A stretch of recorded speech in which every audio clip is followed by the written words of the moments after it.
எபிசோடோட ஸ்டார்டிங்ல நம்ம ஹீரோ இசக்காய் வேர்ல்டுக்கு வரதுக்கு முன்னாடி நடந்த சில முக்கியமான விஷயங்கள். ஸ்டூடெண்ட் கவுன்சில்ல இருக்க இபிக்கு நம்ம ஹீரோ மீட் பண்ணி டேட் தப்பா பிரிண்ட் பண்ணனால அந்த ஃபார்ம் எல்லாத்தையும் நம்ம ஹீரோ கிட்ட இருந்து மாத்திக்கிட்டு இருக்கா. இபிக்கு இந்த ஸ்கூல்லயே ரொம்ப டேலண்டான பொண்ணு, படிப்பு ஸ்போர்ட்ஸ் எல்லாத்துலயுமே நம்பர் 1, பாக்குறதுக்கு ரொம்ப அழகா இருக்கா. பட் இந்த வாழ்க்கை அவளுக்கு ரொம்பவே போர் அடிக்குது. எந்த ஒரு விஷயத்தையும் கஷ்டப்படாம ஈஸியா அவளால செஞ்சு முடிக்க முடியும். சோ அதனாலே அவளுக்கு எந்த விதமான சேலஞ்சஸும் இல்ல. நடந்து வந்துட்டு இருக்க போது டக்குன்னு அவ முன்னாடி ஒரு வெளிச்சம் வருது. உடனே இசக்காய் உலகத்துக்கு வந்துட்டா. அங்க இருக்கிற கடவுள் நம்ம இபிக்கு கிட்ட பேசுறாங்க. என்னோட உலகத்தை காப்பாத்துறதுக்காக தான் உன்னை நான் ஹீரோவா வர வச்சிருக்கேன். உனக்கு அப்புறம் இதே மாதிரி உன்னோட உலகத்துல இருந்து இன்னொரு ஹீரோவையும் நான் வர வைக்க போறேன். ஆனா என்னோட வாழ்க்கை ஆல்ரெடி ரொம்பவே நல்லா தான் இருக்குன்னு சொல்லிட்டு இவிக்கு அந்த இடத்த விட்டு கிளம்ப போது, உன்னோட வாழ்க்கை உனக்கு ரொம்பவே போர் அடிக்குது. உன்னோட உலகத்துல உனக்கு எந்த விதமான சேலஞ்சஸும் இல்ல. டெய்லி பண்ண விஷயத்தை நீ திருப்பி திருப்பி பண்ண போறியா, இல்லைன்னா கஷ்டப்பட்டு வாழ்க்கையில நீ முன்னேற போறியா? உனக்கு நான் ஸ்ட்ராங்கான மேஜிக்கல் பவர், ஸ்ட்ராங்கான பிசிக்கல் பவர், மத்தவங்கள உன்கிட்ட கவரத்துக்கான சக்தியை நான் கொடுக்கறேன். அது மட்டும் இல்லாம உனக்காக நான் ஒரு சீக்ரெட் ட்ரெஷரை கொடுக்கறேன்னு ஒரு சில்வர் ரோப கொடுத்து அவளை இந்த இசக்காய் உலகத்துக்கு அனுப்புறாங்க. இபிகே ஸ்ட்ரெயிட்டா பேலஸ்க்கு அனுப்பியிருக்காங்க. அங்க இருக்கிற மத்த எல்லாரும் இபிகே பார்த்தது ரொம்பவே சந்தோஷப்படுறாங்க. நம்மளை காப்பாத்துறதுக்காக கடவுள் ஒரு ஹீரோவா அனுப்பியிருக்காங்கன்னு. மனுஷங்க எல்லாரும் சேர்ந்து டீமன்ஸை கட்டுப்படுத்தி ஒரு பகுதிக்கு துரத்தி விட்டாங்க. ஆனா கடந்த 10 வருஷமா டீமன்ஸ் எல்லாமே ரொம்ப ஸ்ட்ராங்கா மாறிட்டு இருக்கு. ஆல்ரெடி ஒரு நாட்டை தரமட்டமா அழிச்சு அதுங்களோட கண்ட்ரோலுக்கு டேக் ஓவர் பண்ணிடுச்சுங்க. இபிக்கு இந்த இடத்துக்கு வந்திருக்கு. அதே நேரத்துல இன்னொரு ஹீரோவை வேற ஒரு நாட்டுக்கு அனுப்பியிருக்காங்க. ஆல்சோ இபிக்கு கிட்ட இருக்க சீக்ரெட் ட்ரெஷரால உல்ஃபா மாற முடியும்.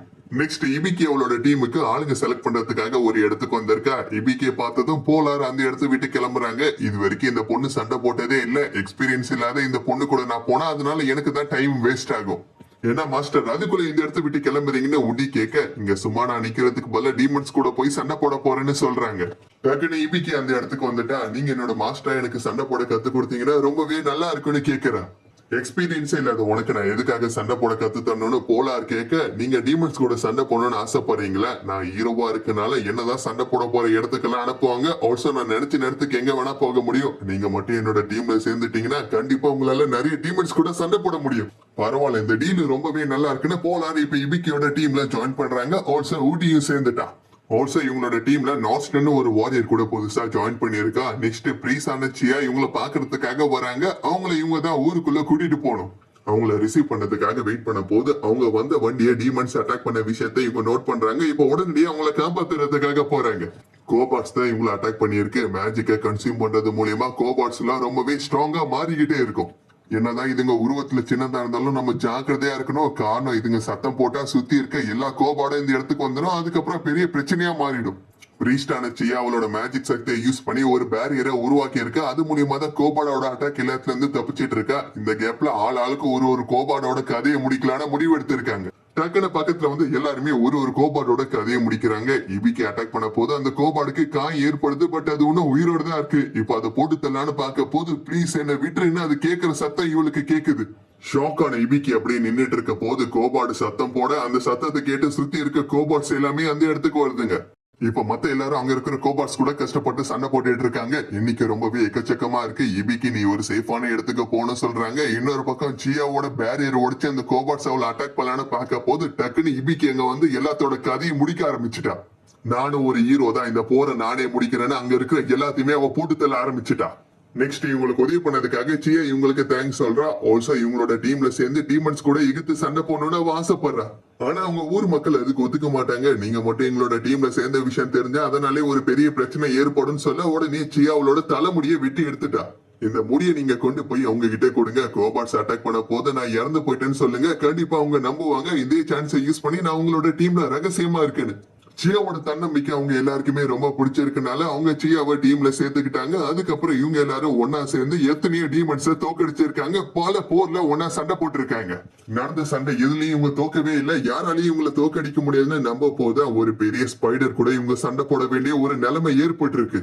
அங்க இருக்கிற எல்லாத்தையும் அந்த ஸ்பைடர் தரமட்டமா அழிக்க ஆரம்பிக்குது. மனுஷன் பொருள் வித்தியாசமே இல்லாம எல்லாத்தையுமே அது சாப்பிடுது.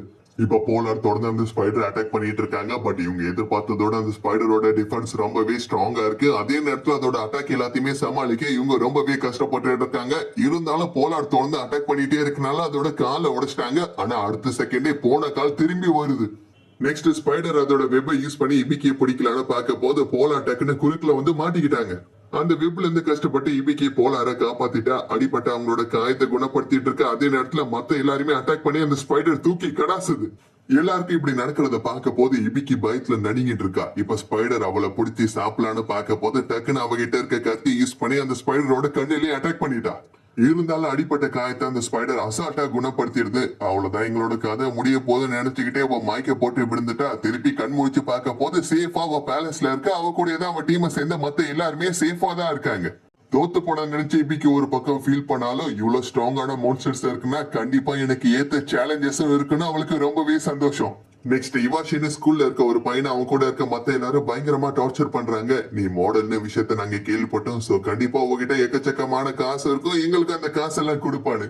டக்குன்னு அந்த நேரமா பார்த்து சில பொண்ணுங்க அந்த இடத்துக்கு வராங்க. தேவையில்லாம இவனை இப்படி டார்ச்சர் எல்லாம் பண்ணாதீங்கன்னு கேட்க, என்னப்பா இந்த பொண்ணுங்க எல்லாம் உன்னோட ஃப்ரெண்டா, உன்னை காப்பாத்துறதுக்காக பொண்ணுங்க தான் வருவாங்களான்னு கேட்க, உடனே இவாஷி என்கிட்ட யாரும் எந்த விதமான பிரச்சனையும் பண்ணலன்னு சொல்லிட்டு அந்த இடத்த விட்டு ஓடி போயிட்டான். இவாஷி ரொம்பவே வீக்கா இருந்தாலும் அவன் அழகா இருக்கனால பொண்ணுங்களுக்கு அவனை ரொம்பவே பிடிக்கும்.